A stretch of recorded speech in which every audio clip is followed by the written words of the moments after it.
The iPhone 8 Plus is launched in the same year as iPhone X does, and in this video I will tell you about the advantages and disadvantages of this phone.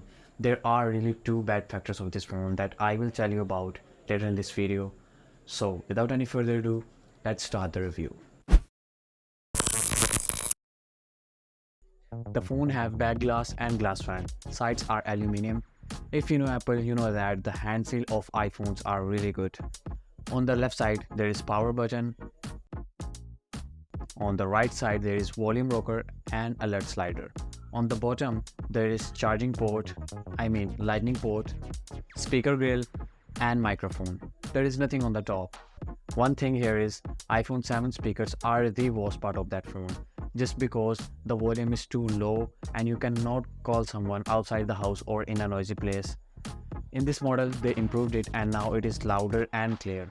On the front side there is Apple touch sensitive home button, front camera, speaker grill and a sensor. Display side is not too much fancy. It got 5.5 inches 1080p 60Hz display. The display is clear and sharp and the colors are according to Apple standard, so nothing special. Plus it is a true tone enabled display, which means it can adjust color according to the environment it is in. It is a 60Hz display. Watching TV shows and movies in it will not look too good just because it is not an AMOLED display. It is a 60Hz LCD display, which means the black will be more visible. Otherwise the display is good. It is visible in all environment, like in sun it is visible, and plus it is a 3D enabled touch display.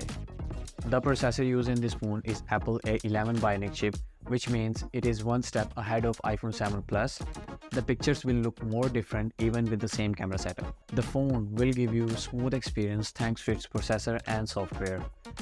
It have 3 GB of RAM. Storage options are here: 64GB, 128 and 256GB.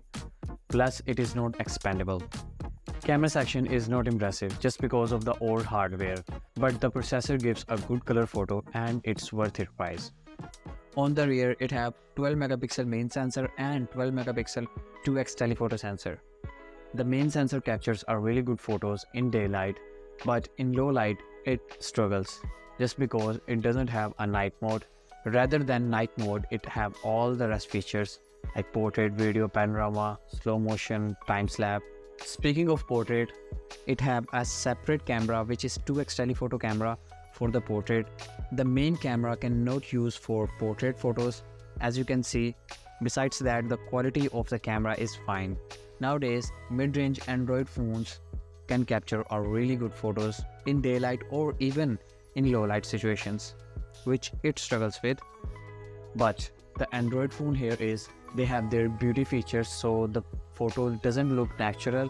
In case iPhone, pictures are look more natural in portraits. Video quality is the section where iPhone always win.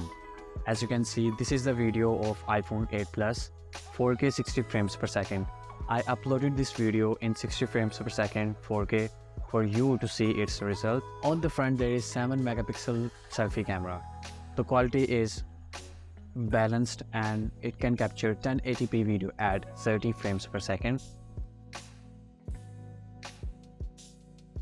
A little note here is front camera doesn't support portrait mode, so it automatically switches the camera to the back. Now this video is now being recorded on iPhone 7 just because the iPhone 8 Plus storage is full. I got a 64GB variant and I have my data in it, so it is full now. 4K 60fps video make it full. I guess 10 to 11GB it is full now, so that's why I'm using iPhone 7 instead of iPhone 8 Plus. Speaking of battery, it got 2961 mAh battery and it is smaller than the nowadays mid-range smartphone 4000 mAh battery, 5000 mAh battery, but at least it can give you 4 to 5 hours screen on time according to your usage. The charging speed here is 15 watts. It means 0 to 50% in just 30 minutes according to Apple. Then I check it and it's true. It can get 0 to 50% in just 30 minutes. Plus it have wireless charging. This is the first phone to have wireless charging.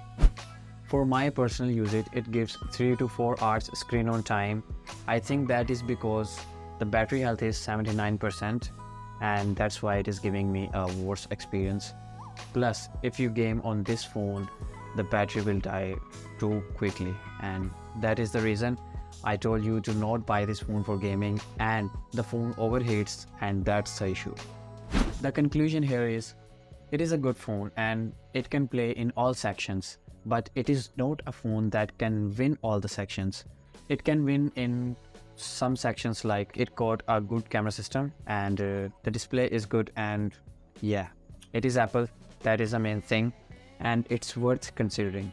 In my personal experience, it is a good phone and it can capture good photos and videos, but in some sections it can fall, and the mid-range Android smartphone is still a better option for that thing.